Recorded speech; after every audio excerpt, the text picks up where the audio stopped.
practice of taking the high road, of knowing that there's a third way, of knowing that when we look out into our world and we perceive and perhaps even experience divisiveness, that this is one place we can come knowing that our light is honored and our way of being is honored in oneness. We recognize that we're united by that one energy, that one power, that one essence that we call the divine.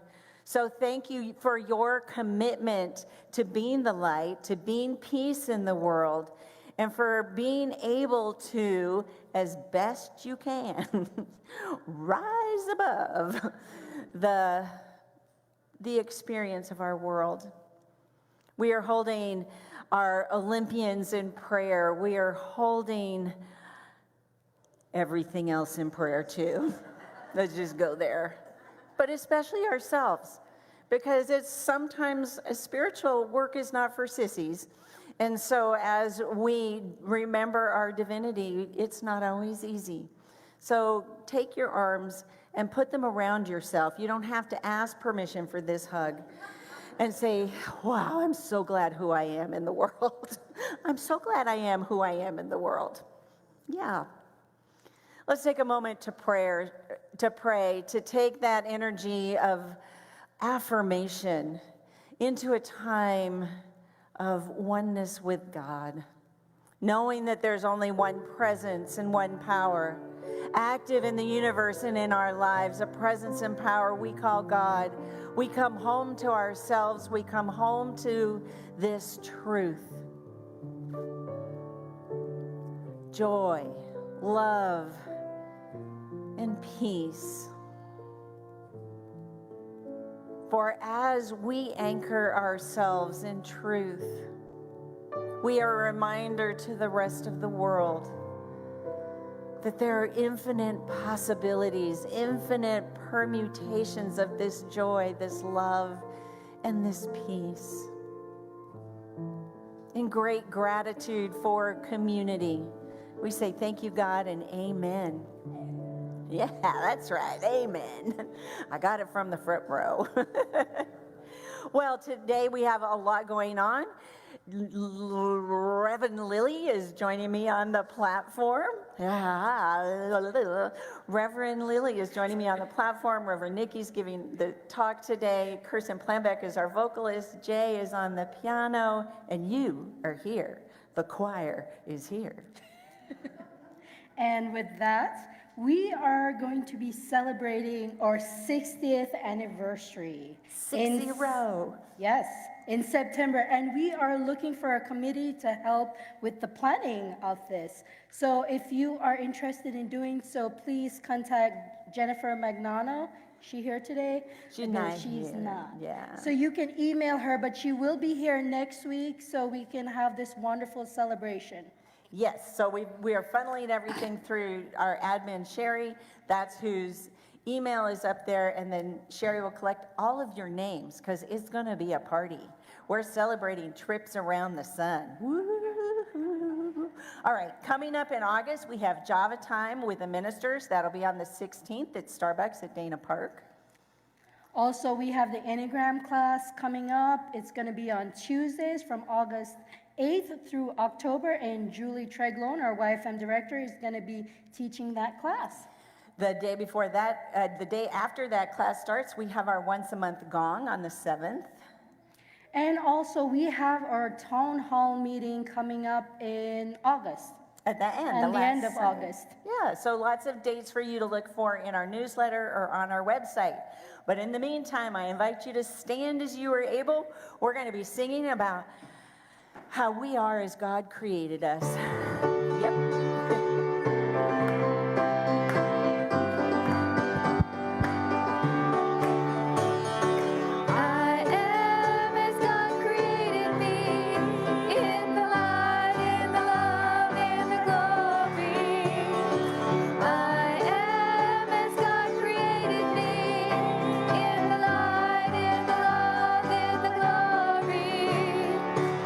In the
Reverend Lily, if I could keep the clicker. Awesome. All right, once a month, the last Sunday of the month, we take a look at holy days and holidays and interesting celebrations that the world is looking forward to in the upcoming month. Lughnasadh is an ancient Celtic tradition. It's the middle harvest. It's loaf day. It's called a lot of things, but in the United Kingdom, England, Scotland, Ireland, they celebrate Lughnasadh. Also in Ireland is the Puck Fair. So random goats are like grazing on the hillside, and one gets picked to be the king goat for 3 days. The way that goat is officially crowned is a young girl in the town or the village gives it a kiss. And after 3 days of glory, that goat goes back to the field. Tish B'Av is a very solemn, holy time for the Jewish people. It's a day, 24 hours of fast. It's the 9th day of the month of Av. Coincidentally, and I know that there are no coincidences, so synchronistically, it is the day of tragedy over centuries in the Jewish faith. The temples, there were 2 temples, they both got destructed on the same day. The people from Israel coming up through Egypt decided to go back to Egypt. That was a bad day for Moses. But there are very many solemn days. So fasting and prayer happens on the 9th day of the month of Av. On the 15th of August, the Catholic Church celebrates the Assumption of Mary. It's when Mary's soul ascended into heaven, and that gets celebrated in a very Catholic Christian way. It's interesting that the Romans had a celebration, a feast on the same day, a festival that was dedicated to Diana.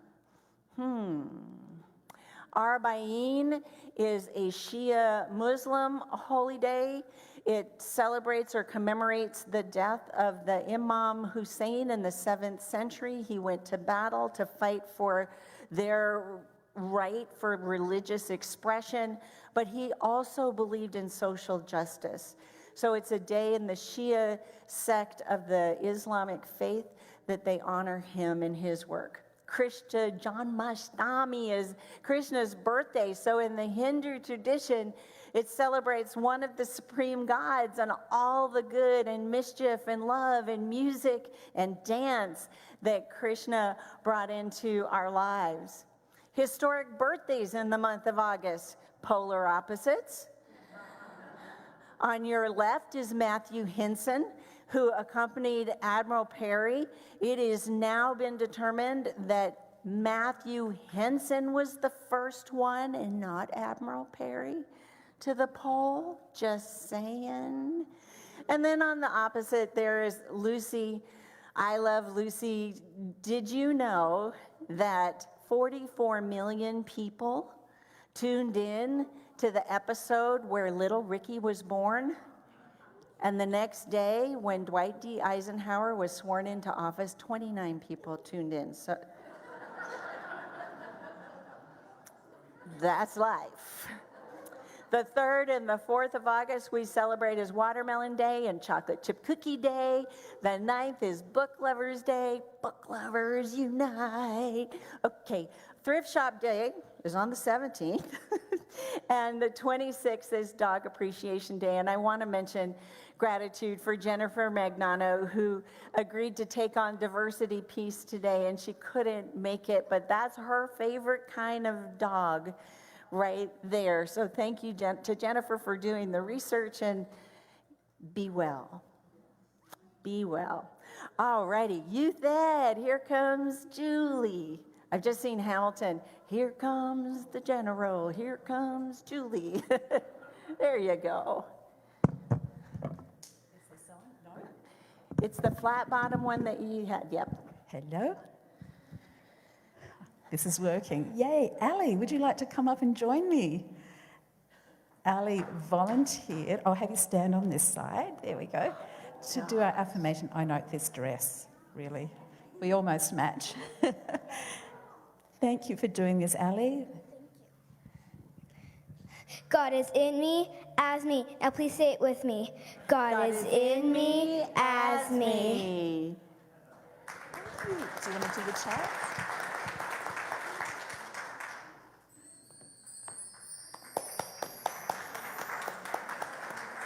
Thank you so much, Ali. That is our theme for our Uni Kids lesson today. I'm excited for that. Next Sunday, please be here, families, friends, relatives, everybody. We're going to support our young people and bless them for their school year and acknowledge those who are moving through our YFM program. It's going to be a great kids spot next week, so please be here.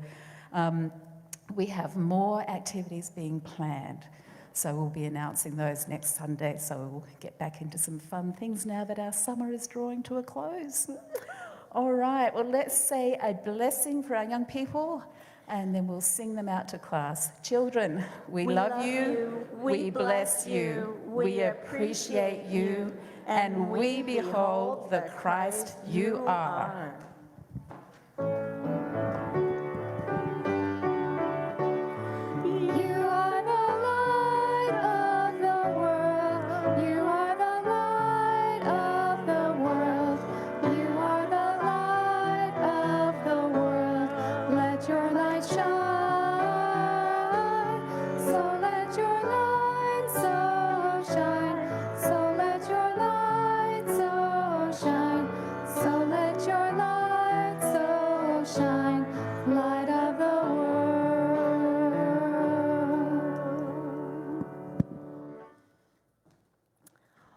All is abolished, but the mute alone. The mind from thought released, the heart from grief, grow inexistent now beyond belief. There is no I, no nature known unknown. The city, a shadow picture without tone, floats, quivers, unreal. Forms without relief flow as cinema's vacant shapes. Like a reef, foundering in shoreless gulfs, the world is done.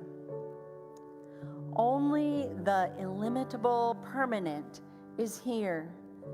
A peace stupendous, featureless, still, replaces all. What once was I am it. A silent, unnamed emptiness, content either to fade into the unknowable or thrill with the luminous seas of the infinite.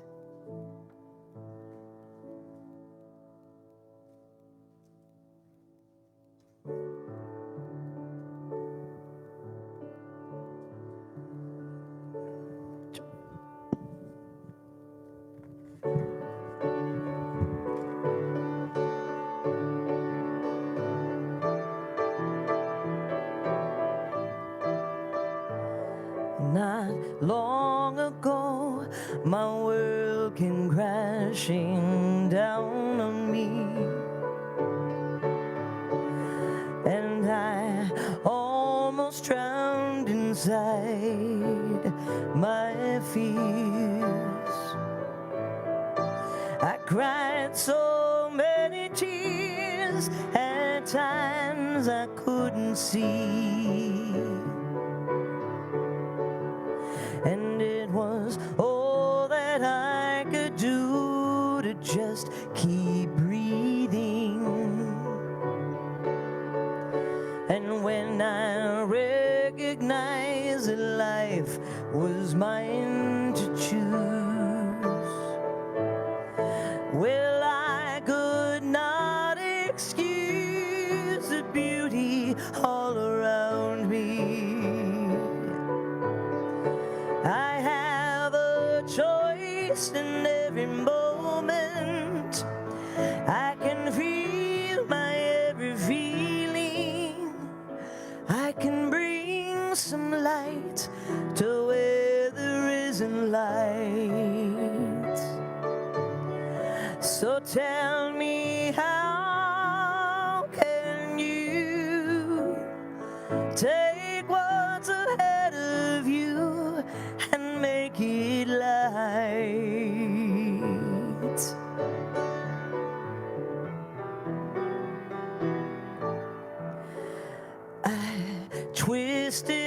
of my love till I was blinded. And the untangling became my heart's desire. And with my mind on fire, I thirsted to be free. And when I opened up my eyes to see with feelings,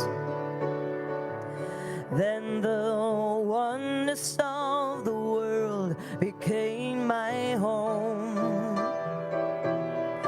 Well, I began to own the beauty that is me and you. I have a choice in every moment. I can feel my every feeling. I can bring some light to where there isn't light. So tell me, how can you take what's ahead of you and make it light? So tell me, how can you take what's ahead of you and make it light? 'Cause the darkness of our moments, they hold great possibility that the gifts that's in the journey awaits our true discovery. And love is a key. I have a choice in every moment. I can feel my every feeling. I can bring some light to where there isn't light. So tell me, how can you take what's ahead of you and make it light? So tell me, how can you take what's ahead of you and make it light? Make it light. Make it light.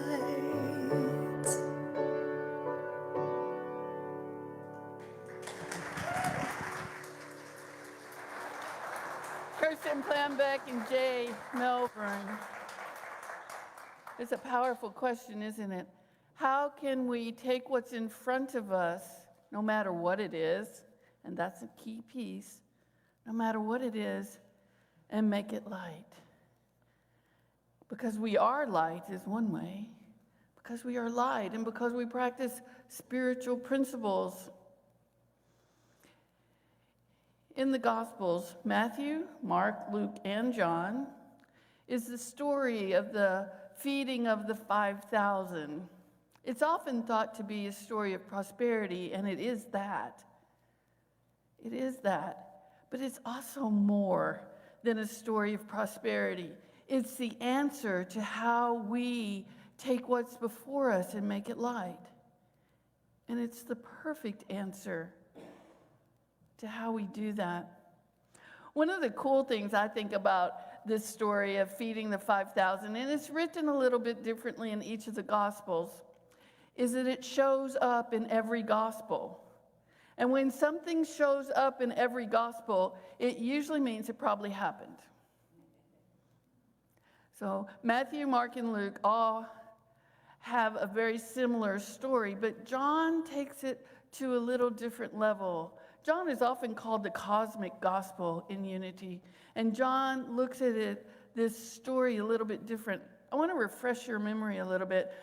Jesus had been teaching, and he'd been engaging in healing practices, and people had been being healed, and he had gone off for some time alone, but people followed him. The crowds followed him. And so there were these people who were waiting to hear from him. And so what Jesus did was he began to teach. He does what teachers do. Let me share my knowledge. Let me share my wisdom with you. Let me tell you what's true for me. Let me invite you into transformation. And so these people, 5,000 is what the Bible says. 5,000 people had gathered. Well, one thing that we know about biblical times is when it's 5,000, those are usually referring to the men. They didn't count the women. It was not part of their culture. It's not good, bad, right, or wrong. It simply wasn't part of their culture. So here are these 5,000 men, and you know, quite often where men go, there are women. And so where women and men are, there are usually children. So it's thought by biblical scholars that there were probably 10,000 people there. So Jesus is teaching away, he's teaching away. And in one of the stories, the disciples come up and say to him, Jesus, you got to send these people home. It's getting late. They've got to be hungry. We don't have anything to feed them. Make them go home. Now, I've never tried to make 10,000 people go home. Have you? Especially when they just decided to follow me around, which they did for Jesus. So here's the disciples in this sort of, what are we going to do state? Oh my goodness, what are we going to do? What are we going to do? We don't have enough food for the people. Can you feel the anxiety in that? There's not enough food. There's not enough food. Have you ever gone to a potluck and wondered if you eat any differently than anybody else, what it's like, and can I eat anything, and will there be anything? I eat gluten-free, so I tend to bring my own main course because of that, because there's this bit of anxiety in me of will I be able to eat? And here the disciples are we going to be able to eat? And how can we feed them? What are we going to do? In the Gospel of John, I think Jesus had a sense of humor, because Jesus turns to Philip and he says, so, where do you think we're going to go to buy the food for these people? And Philip looks at Jesus and he says, it would take half of a year's wages to buy all these people food. Different level of anxiety, different come from with anxiety, still anxiety. What are we going to do? What are we going to do? Now, do you think Jesus already knew what he was going to do? I think so. I think he was messing with his disciples on a certain level. But I also think that he was being a teacher, and he was modeling specific behavior. And so he says to his disciples, walk in the synoptic gospels, Matthew, Mark, and Luke, walk among the people and see what you have and what they have and what you can bring. So the disciples walk among the people, and they come back, and there's 5 loaves of bread, and there's 2 fishes. In the Gospel of John, it's a child who brings the 5 loaves and 2 fishes, so a little bit different. And Jesus' reaction and what he does was a little bit different. In Matthew, Mark, and Luke, Jesus takes the 5 loaves and the 2 fishes, and he looks upward. He looks upward, and he gives thanks for those 5 loaves and 2 fishes. In the Gospel of John, Jesus actually sits down on the grass, and he turns within, and he doesn't give thanks, he blesses. He blesses those 5 loaves and 2 fishes. Now, we often think about Thanksgiving and gratitude as being similar, and in many ways they are. But one of the teachings we do here in this spiritual community is when we bless something, we call forth the good. We call forth the good in it. So there is a difference between saying thank you for, and calling forth something's goodness. In Thanksgiving, we're thanking people most often for something. Oh, thank you for that lovely dessert you bought me. Thank you for that cup of tea. Thank you for that compliment. It's quite often outside of ourselves. But Jesus had a different take on Thanksgiving. Come into a consciousness of gratitude that you already have something. And then go from there, knowing that from that gratitude, expansion of consciousness, expansion of materiality is going to happen. So when we bless something, there's another level of that, and I want to show that to you. James Lewis, who wrote The Key to Spiritual Growth, writes, blessing is the recognition that supply has unlimited potential according to spiritual law. The supply for Jesus was the 5 loaves and the 2 fishes that had come forth from the crowd. That was the supply. And the disciples were looking at those 5 loaves and those 2 fishes as limited. And they were seeing lack, because what they saw was how in the world could these 5 loaves of bread and 2 fishes feed all of these people who were in front of us, whether it was 10,000 or 5,000. At that point, with 5 loaves and 2 fish, that had to be some major loaves and big old fish. You know, that's a fish story. But when we bless something, and Jesus knew this, he gave thanks from that consciousness of gratitude of having enough, and then he blessed it, knowing that when we bless something, that what we do is we're saying, yes, there is more here. There is an unlimited supply right here, right now. And what happened? There was an unlimited supply with some left over. In some of the stories, there's 12 baskets of bread and fish that are left over. Jesus called forth that unlimited supply. What was the ticket for him? What allowed him to do that? That inner knowing of gratitude, that consciousness of gratitude that came from within versus without. And that understanding, that deep wisdom, that supply is unlimited, that there is no way to limit God, because God is unlimited. The only limitation that God has on God is when we place that limitation on God. And we do it all the time. The disciples were doing it. Oh, how are we going to feed all these people? We got to send them home. And Jesus was like, cool as a cucumber, no worries. We're going to take care of this. We're going to take care of this, knowing that something would come forth from source, knowing that God is the source of all of our supply. Have you ever been like a disciple? I have. Many times, way more than I really want to count. Because metaphysically, in the Bible, we are all the characters. We are Jesus. And there are those moments that we just know beyond a shadow of a doubt that there is enough and there will always be more, and that our needs are going to be met. And there's those moments where it's like, oh my goodness, what am I going to do? What's that moment in your life right now? Oh my goodness, what am I going to do? Do you have one? I got one on Friday. It was an estimate for some work. And I stomped around here, and I did stomp around here, and I worried around here. How in the world am I going to pay this? And then, of course, I had already planned to do this story. So you know how life is synchronicitous. There are no mistakes.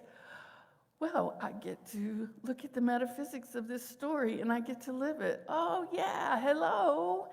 There's an unlimited supply. There's no need for me to worry. I can step out of being a disciple at that moment and being worried and wondering, how am I going to pay this? And step into the loaves and fishes attitude, the knowingness that supply is unlimited, that through source energy, when I live spiritual principle, that all my needs are met. Let's look at it metaphysically. Bread is spiritual abundance. There was plenty of it. There were 5 loaves of spiritual abundance. And it multiplied because of gratitude, of thanksgiving, of that consciousness of knowing. It multiplied because of the blessing, knowing that when I bless something, I not only call forth the good in it, but the good is unlimited within it already, because the good is unlimited within me already. The real question is, am I living that good? Am I standing up and saying, yes, I know who I am, I know how to apply a spiritual principle, and when I apply it, it works. And do I step over to the disciples sometimes? Oh, yes. And the beautiful thing about spiritual community is there is consistently someone to say, hey, what about? Have you thought of? Do you think maybe there's a way? Because when we bless something, we're able to open our consciousness greater than that of the disciples and see the potentiality. And that's what bread is. It's that spiritual abundance. The fish are the ideas that we have. We have thoughts going through our head. Researchers say 60,000. I've never figured out how they actually counted those, but there's 60,000 thoughts a day going through our head. Now, research also says that we think about 5% of the same thoughts over and over and over and over. So I like to think a new thought once in a while, or try to think a new thought once in a while. But the fish are ideas, and metaphysically, when Jesus touched the fish stopped being just an idea, and it became a divine idea. It became that divine idea of abundance. It became that divine idea of limited supply. The 5 is our senses. We have 5 senses as human beings, as divine beings having a human experience, really. We have 5 senses. And so often in spiritual community, we talk about sense consciousness as if it's something to get rid of. But our sense consciousness is actually something for us to embrace and infuse with our spiritual principles, to call it forth. It's part of our strength. It's part of our character, those senses. They're part of our spiritual purpose, so that we can see each other not through eyes of criticism and blame, not through eyes of lack as the disciples did, but we can see each other through eyes of wisdom, through eyes of grace, through eyes of love, because that's who we truly are. So we can learn to use those 5 senses to support us on our spiritual journey. Now, one of the cool things in the Bible about numbers, metaphysically, is when you start adding zeros, you become unlimited. So those 5 senses that we have, adding zeros to 5,000, those senses, and on the way that we can utilize our sight, our voice, the way we can utilize our hearing, the way we can utilize our touch, becomes unlimited. There are unlimited ways to view the world through eyes that see love, to speak words of love, to listen to somebody and to hear love. How many of you, and you don't have to raise your hands, how many of you know somebody who's sick? Yeah, most of us know somebody who's sick. This is where an application of this idea is for us today, and there's many applications. But when we see somebody who's sick, if we would make the shift from seeing this sickness to seeing that is God in unlimited potential. Not, oh, she has a diagnosis or he has a diagnosis, but look at that individual. Look at the light that they are. And I'm going to bless them for the light that they are, because I'm going to call forth, in this case, not unlimited supply, but that divine health that is our birthright. I'm going to choose to see them as the potential that they are. I'm going to choose to see them in the divinity that they are. It's a similar choice that Jesus was inviting the disciples to make. It's the same choice that the universe was inviting me to make around this estimate that I got.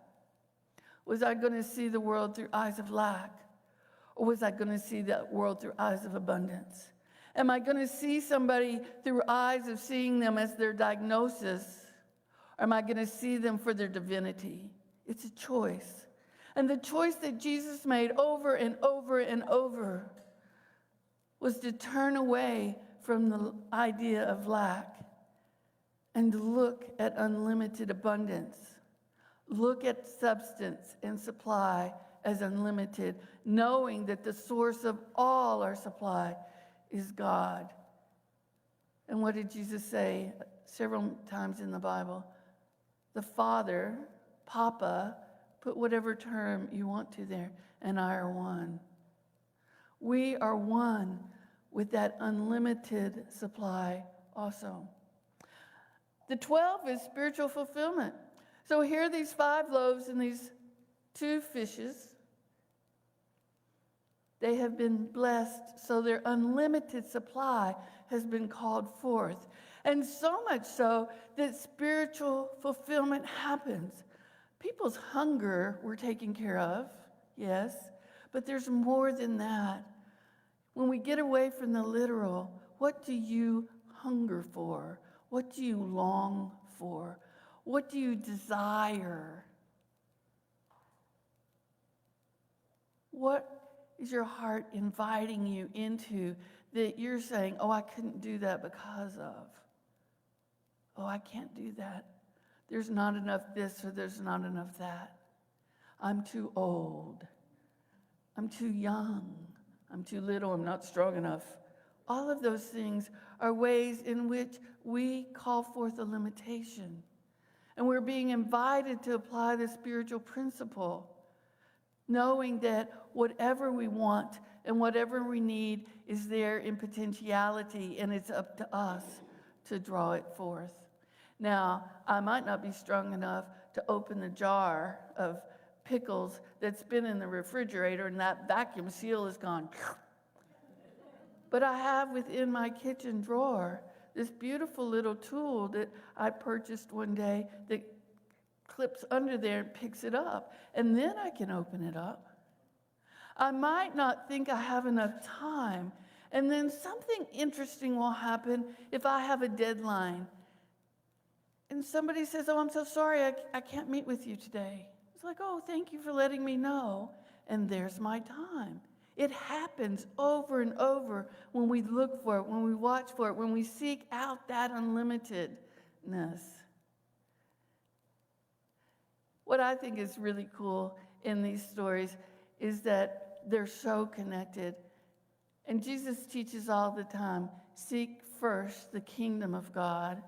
I'm going to change that for you a little bit.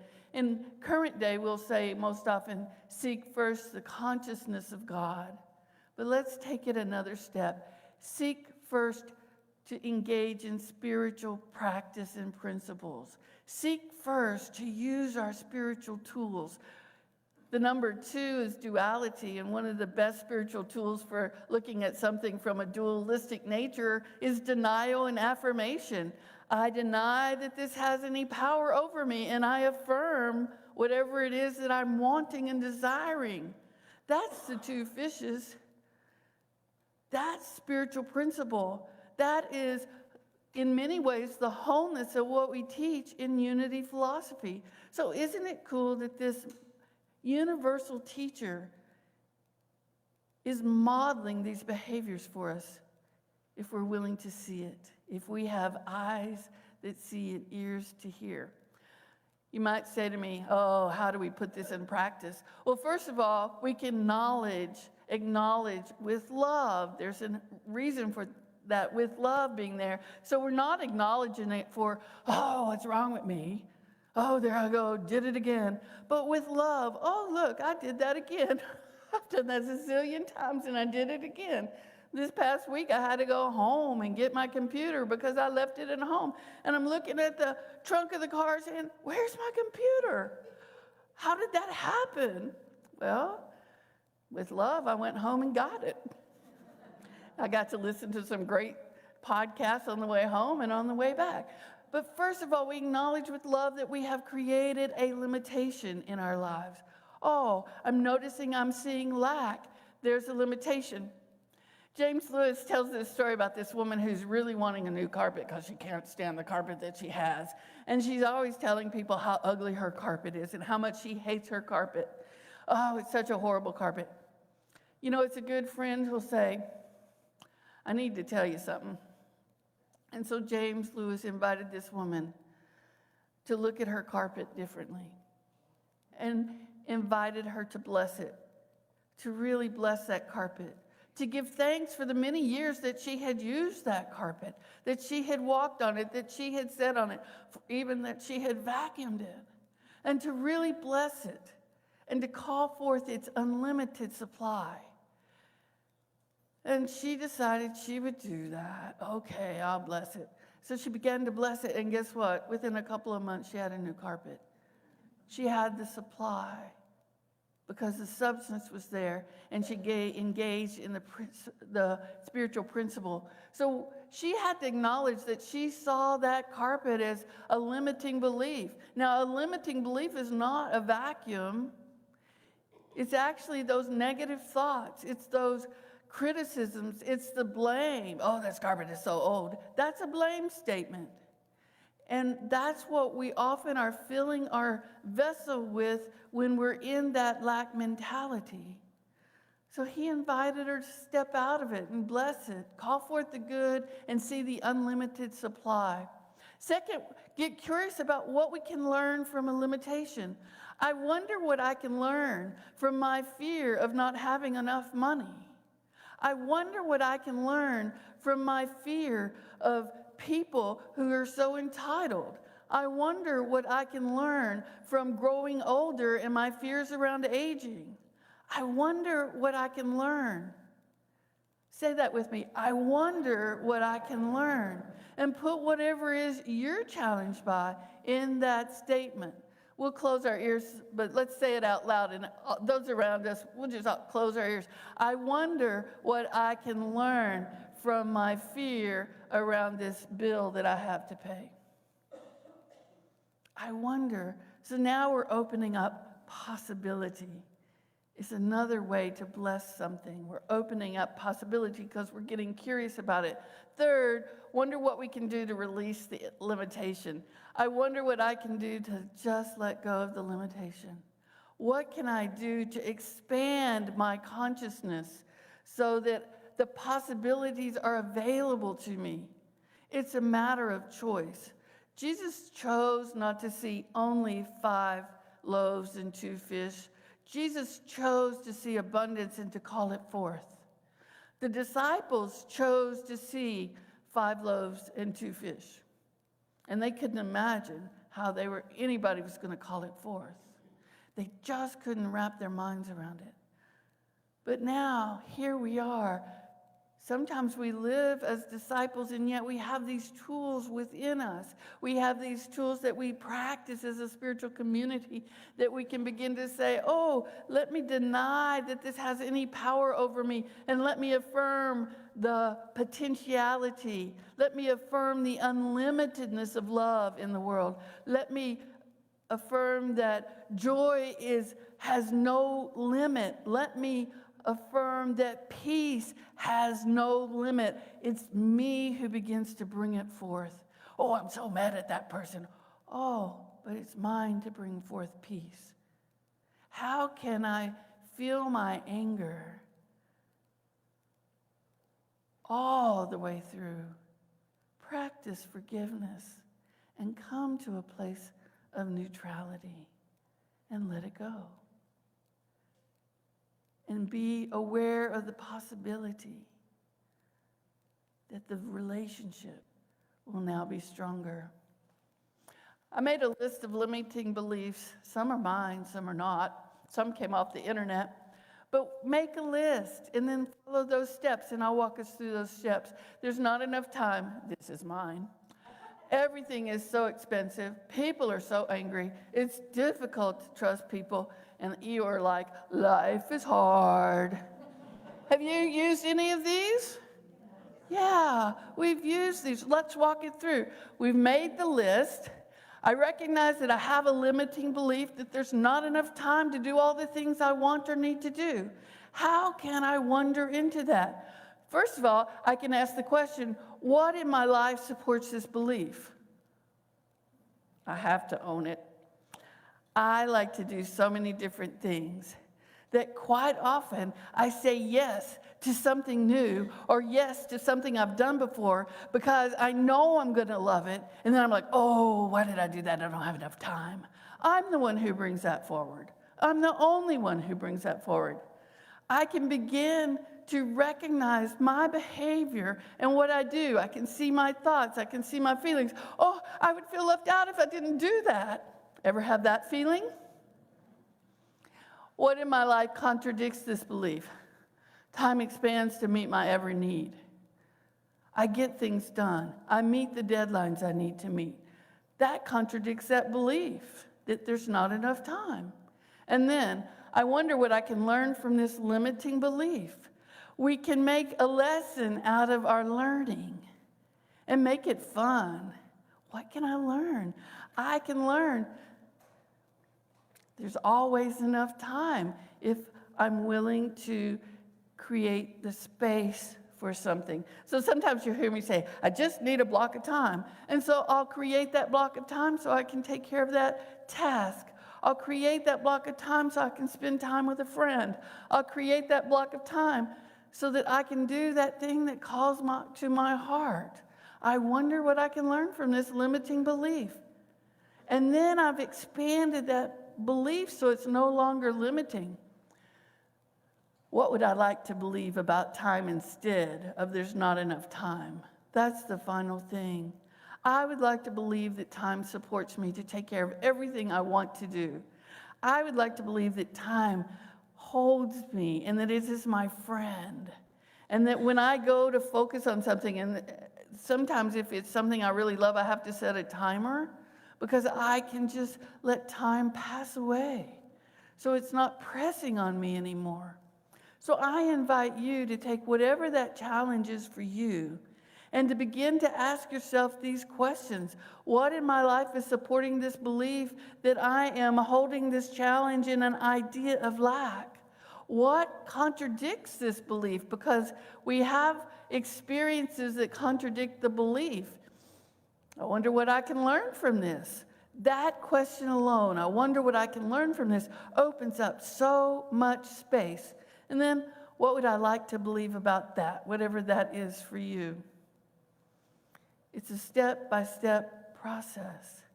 It's a call to reflection, to contemplation, and then to action. It's the 5 loaves and the 2 fish of our current day life.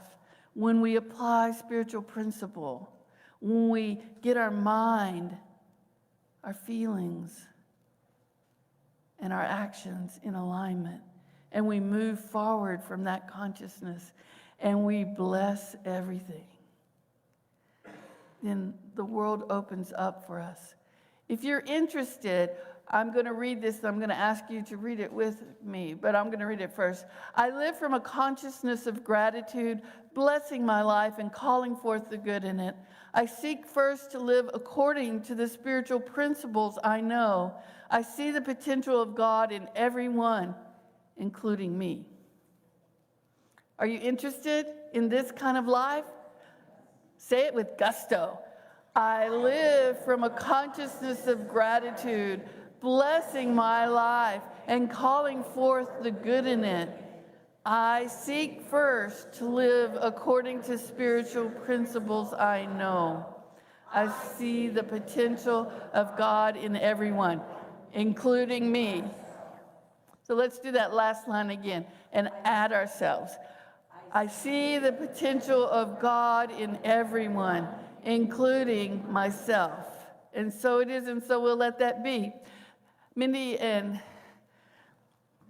Marianne, thank you, swallowing at the same time, are going to come and we're going to sing our way into meditation.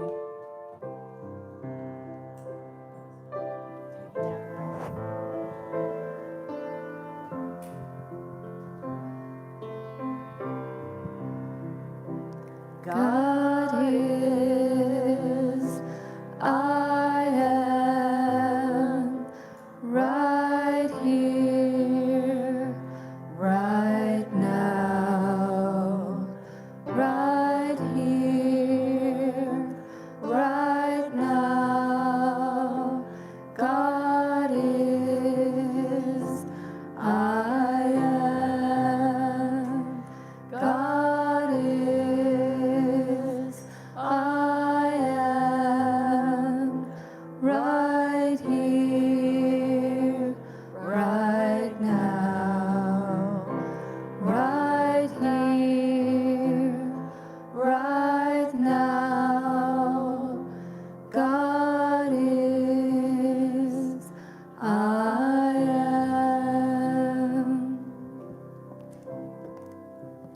moment and think, what is your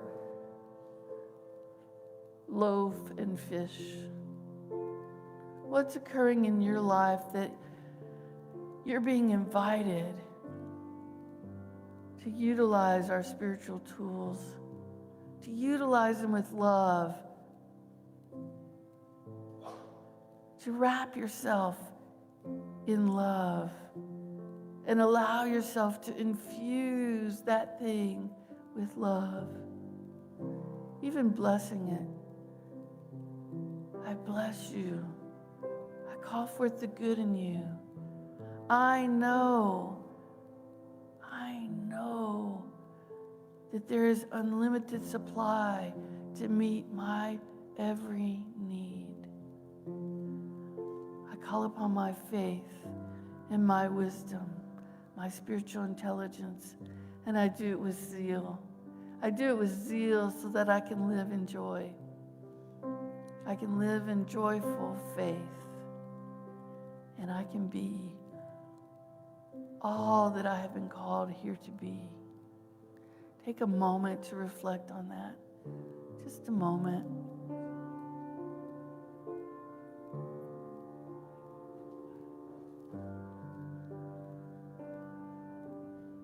And let yourself take a breath. And in your mind's eye and in your heart's eye, say, I love you to yourself.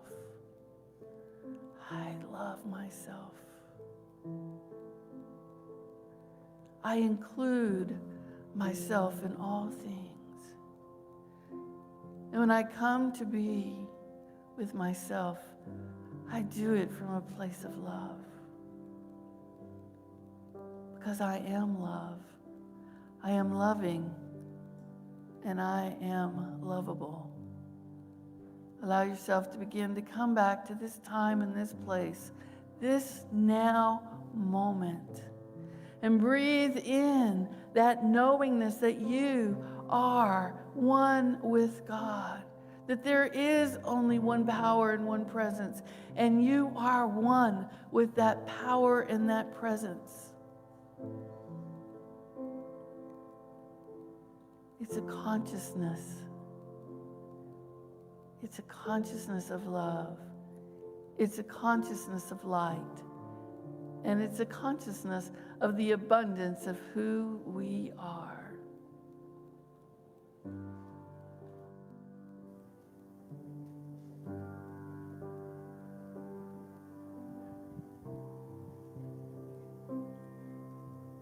Beautiful. Thank you again.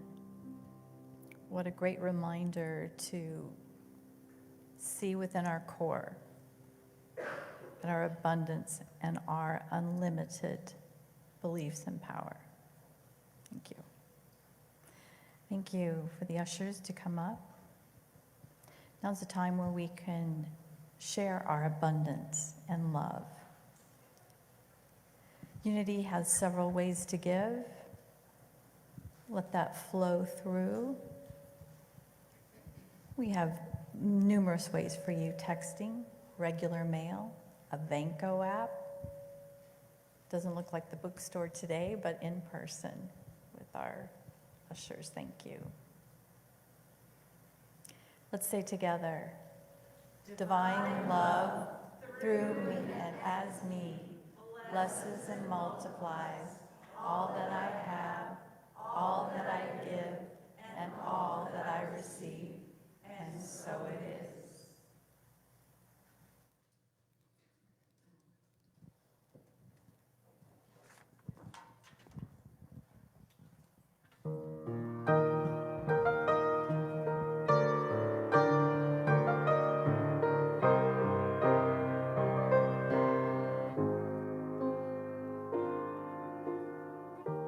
One power, one power, one power. There's one power, invisible, and you see it everywhere and every day.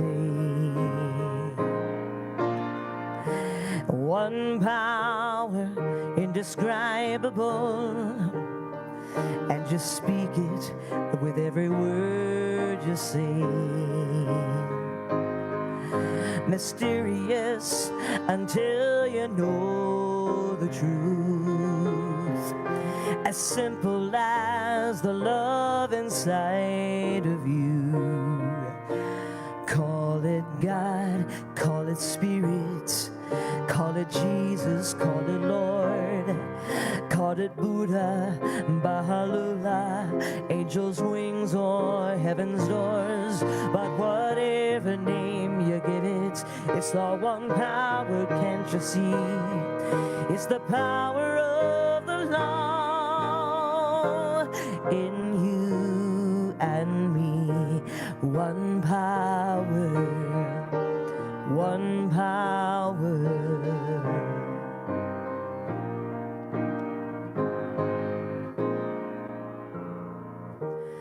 We speak so many languages, have different clothing, different colors, different names.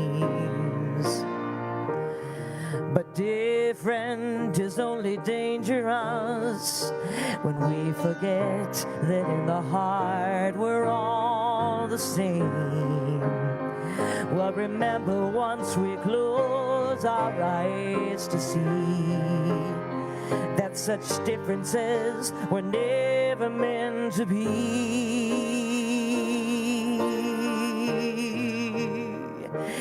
Call it God, call it Spirit, call it Jesus, call it Lord, call it Buddha, Baha'u'llah, Hashem, or heaven's doors. It's Muhammad, it's your mind, it's your soul, and it's your sign. It's the universe, it's music, Mother Earth, the Father Time. But whatever name you give it, it's all one power, can't you see? Whatever name you give it, it's the very air we breathe. It's the power of the love in you and me. Oh, it's the moment of creation. It's an everlasting peace. It's the freedom of forgiveness. It's the sweetness of release. It's the joy of inspiration. It's the sunshine on your face. It's the birthright of a nation. It's the boundlessness of space. It's the beauty of a baby, the serenity of sleep.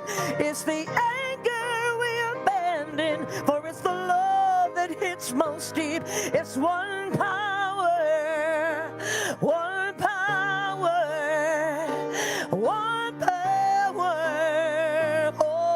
Oh, it's one power, one power.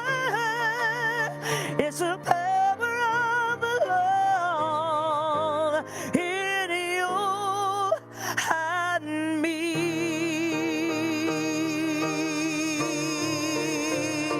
One power.